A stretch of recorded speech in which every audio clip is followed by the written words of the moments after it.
Hello everyone, welcome back to my channel. I hope you all are doing well. So guys, आज के इस video में हम बात करेंगे एनआईटी मिजोरम की। इनकी तरफ से भी इनवाइट किए गए हैं एप्लीकेशंस फॉर पीएचडी एंड उसी को हम आज के इस वीडियो में कवर करेंगे।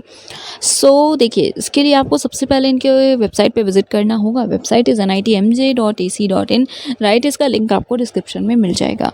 जब आप इस पर्टिकुलर वेबसाइट पे विजिट करेंगे तो आप एडमिशन सेक्शन ओपन कर सकते हैं। अदरवाइज न्यूज़ एंड इवेंट्स आप देखिएगा, इसमें आपको सबसे पहले कॉरिगेंडम दिखेगा, ठीक है, बिकॉज लेटेस्ट न्यूज़ पहले होती है।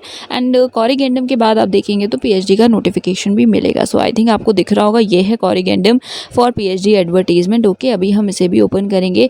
इसके बाद यहाँ पे आप देखेंगे advertisement for admission into PhD programme.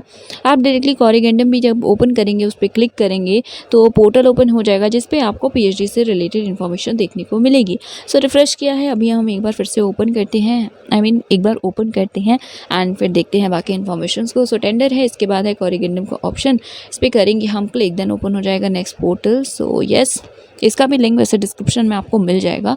So yes, ये है पोर्टल। यहाँ पे आप कॉरिगेंडम देख सकते हैं, then brief advertisement and detailed advertisement है। उसके बाद यहाँ पे ये है एडवर्टीजमेंट जो इनिशियली आया था, ठीक है। सो इसे भी हम देखेंगे, ठीक है। एंड यस, तो चलिए वन बाय वन ओपन करते हैं। सबसे पहले ब्रीफ एडवर्टीजमेंट बात करेंगे एंड इसमें हम देखेंगे कॉरिगेंडम वाले एडवर्टीजमेंट को सबसे पहले। So yes, actually the thing is, यहाँ पे जो लास्ट डेट थी वो if I am not wrong 18 मई थी एंड उसे एक्सटेंड किया गया एंड इसीलिए कॉरिगेंडम है। सो अभी यहाँ पे आप अप्लाई कर सकती हैं 28 मई तक, बिकॉज लास्ट डेट या डेडलाइन को एक्सटेंड किया गया है 28 मई तक, ओके, 5 PM तक। देन यहाँ पे यस, यही इन्फॉर्मेशन है। अब हम ओपन करते हैं एडवर्टीजमेंट। सो यस, यहाँ पे कॉरिगेंडम में आप देख सकते हैं सब्जेक्ट्स को। सो देखिए, सिविल इंजीनियरिंग डिपार्टमेंट अवेलेबल है। यहाँ पे कैटेगरीज में फुल टाइम रेगुलर है, देन फुल टाइम स्पॉन्सर्ड या सेल्फ फाइनेंस भी अवेलेबल है and then part time PhD भी अवेलेबल है। स्पेशलाइजेशन में structural, geotechnical, transportation and environmental engineering available है।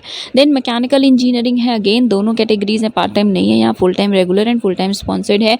यहाँ पे एरियाज आप देख सकते हैं। Now next department is central, it is computer science and engineering, full time sponsored and part time, तीनों कैटेगरीज हैं। एरियाज आप देख लीजिएगा, ठीक है। नेक्स्ट है ईसीई, जिसमें फुल टाइम है, then full time regular, sponsored and part time PhD भी अवेलेबल है। नेक्स्ट इलेक्ट्रिकल एंड इलेक्ट्रॉनिक्स है, अगेन फुल टाइम रेगुलर है, full time sponsored and part time PhD भी अवेलेबल है। Then basic sciences and HSS, so science में chemistry है, maths है। Chemistry में से फुल टाइम रेगुलर कैटेगरी है, देन मैथ्स में फुल टाइम रेगुलर और पार्ट टाइम कैटेगरी है। इकोनॉमिक्स एंड इंग्लिश है एचएसएस में। सो इकोनॉमिक्स में फुल टाइम, पार्ट टाइम है एंड इंग्लिश में फुल टाइम ही पीएचडी अवेलेबल है। एरियाज प्लीज़ आप देख लीजिएगा। Now eligibility criteria.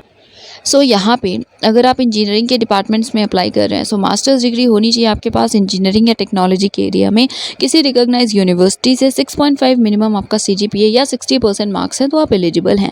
Yes, gate की रिक्वायरमेंट, अगर आप फुल टाइम रेगुलर कैटेगरी के अप्लाई कर रहे हैं तो गेट स्कोर मैंडेटरी है, या फिर डायरेक्टली भी आप अप्लाई कर सकते हैं बैचलर्स के बाद। सो बैचलर्स डिग्री है इंजीनियरिंग टेक में, मार्क्स आपके 70% या सीजीपीए 7.5 रहा है, साथ में वैलिड गेट स्कोर है तो आप एलिजिबल हैं अप्लाई करने के लिए for PhD in engineering. Next sciences में, दैट इज़ फिजिक्स मैथ्स में अप्लाई कर रहे हैं आप, तो उस केस में मास्टर्स डिग्री होनी चाहिए आपके पास रेलिवेंट या एक्चुअली सेम एरिया में, ठीक है। जैसे फिजिक्स या केमिस्ट्री के लिए अप्लाई कर रहे हैं तो उसमें होनी चाहिए किसी रिकॉग्नाइज यूनिवर्सिटी से 6.5 सीजीपीए या फिर 60% मार्क्स के साथ में नेट या गेट क्वालिफिकेशन होनी चाहिए, राइट। ये रेगुलर फुल टाइम कैटेगरी के लिए ही है।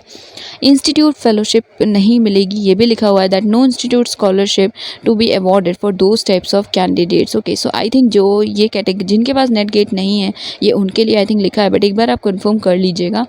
नेक्स्ट है for economics and English. So masters degree है आपके पास इकोनॉमिक्स या इंग्लिश में रिकॉग्नाइज यूनिवर्सिटी से 55% मार्क्स या 6 सीजीपीए के साथ, तो आप एलिजिबल हैं। साथ में नेट क्वालिफाइड भी आप हैं तो आप अप्लाई कर सकते हैं।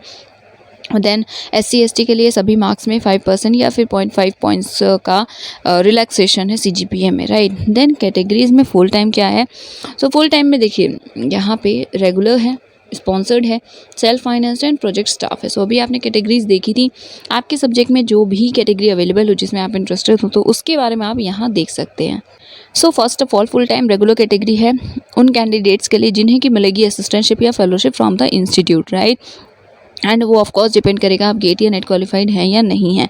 स्पॉन्सर्ड की बात करते हैं तो स्पॉन्सर्ड कैंडिडेट वो होंगे जिन्हें कोई R&D ऑर्गेनाइजेशन या इंडस्ट्री या एक्सेट्रा कोई भी ऑर्गेनाइजेशन हो सकता है जो आपको स्पॉन्सर करेगा। आपको कोई फेलोशिप यहाँ इंस्टीट्यूट से नहीं मिलेगी। सेल्फ फाइनेंस का मतलब है कि आप फुल टाइम रिसर्च करेंगे बट आपको कोई भी फेलोशिप नहीं मिलेगी। देन प्रोजेक्ट स्टाफ होंगे जो आप स्पॉन्सर्ड प्रोजेक्ट में डायरेक्टली एडमिशन लेते हैं, बाद में वो PhD में कन्वर्ट हो जाता है, ठीक है। आफ्टर दैट यहाँ पे है part time PhD। So yes, आप बिना फेलोशिप PhD कर सकते हैं। एंड आप अगर एम्प्लॉयड हैं, ठीक है, तो परमानेंट एम्प्लॉय हैं आप किसी किसी ऑर्गेनाइजेशन में, किसी इंस्टीट्यूट में, ठीक है, तो वहाँ से आपको NOC लेनी पड़ेगी, ठीक है, and so that course work आप कर सकें। तो येस, आप पार्ट टाइम PhD में अप्लाई कर सकते हैं अगर आप एम्प्लॉय हैं परमानेंट एंड आप स्टिल PhD करना चाहते हैं। Next, how to apply. So यहाँ पे पोर्टल का लिंक है, अभी हम विजिट करेंगे एंड आई विल ट्राई कि डिस्क्रिप्शन में भी हो, तो आपको इसी के थ्रू अप्लाई करना है। उसके बाद यहाँ पे बाकी प्रोसेस है। सो देखिए कितना एप्लीकेशन फ़ी है। सो application fees ₹200 for general OBC and 100 for SC ST। सो आप पेमेंट करेंगे SBI कलेक्ट के through, okay, not SBI collect. So I think ये आपको डायरेक्टली ट्रांजैक्शन करना है इस ID पे, अकाउंट पे एक्चुअली। सो आप ट्रांजैक्शन करेंगे, देन रिसीट जो होगा पेमेंट का, साथ में सेल्फ अटेस्टेड कॉपी सभी नेसेसरी डॉक्यूमेंट्स की आपको अपलोड करनी होगी एप्लीकेशन फॉर्म में। विमेन कैंडिडेट जो भी हैं आप सभी एग्जेम्प्टेड हैं एप्लीकेशन फ़ी से। सो आप किसी भी कैटेगरी के हो, आपको कोई भी एप्लीकेशन फ़ी नहीं देनी है। आफ्टर दैट ये कुछ डॉक्यूमेंट्स हैं जो कि आपको कैटेगरी के हिसाब से अपलोड करना होगा। सो अगर किसी कैटेगरी में आप अप्लाई कर रहे हैं तो आप इसे देख लीजिएगा और बाकी पॉइंट्स भी प्लीज़ आप एक बार चेक कर लीजिएगा। पोर्टल 28 मई तक खुला रहेगा, right. So deadline is 28 May 2022 till 5 PM। Then यहाँ पे कुछ और भी पॉइंट्स थे। देन यहाँ इंपॉर्टेंट डेट्स हमने ऑलरेडी देखा है। आफ्टर दैट यहाँ पे और भी इंटरव्यू के लिस्ट कब आएगी, शॉर्ट लिस्टेड इंटरव्यू के लिए लिस्ट कब आएगी एक्सेट्रा, ये भी यहाँ पे डेडलाइन या डेट्स एक्चुअली दिए हुए हैं, sorry. So yes, that is it for today. एक बार हम एप्लीकेशन पोर्टल पे विजिट कर लेते हैं before signing off. So yes, this is the application portal, इसी के थ्रू आपको अप्लाई करना है। सो आप इसे देख लीजिएगा, लिंक डिस्क्रिप्शन में है। कोई भी क्वेरी है तो आप इस पर्टिकुलर ईमेल ID पे या फिर इस नंबर पे कॉन्टैक्ट कर सकते हैं, ठीक है, for clarification. So guys, that is it for today. कोई भी बैकग्राउंड डिस्टर्बेंस वगैरह है तो I am really sorry for that, please excuse me for the same. And yes, thank you so much for watching.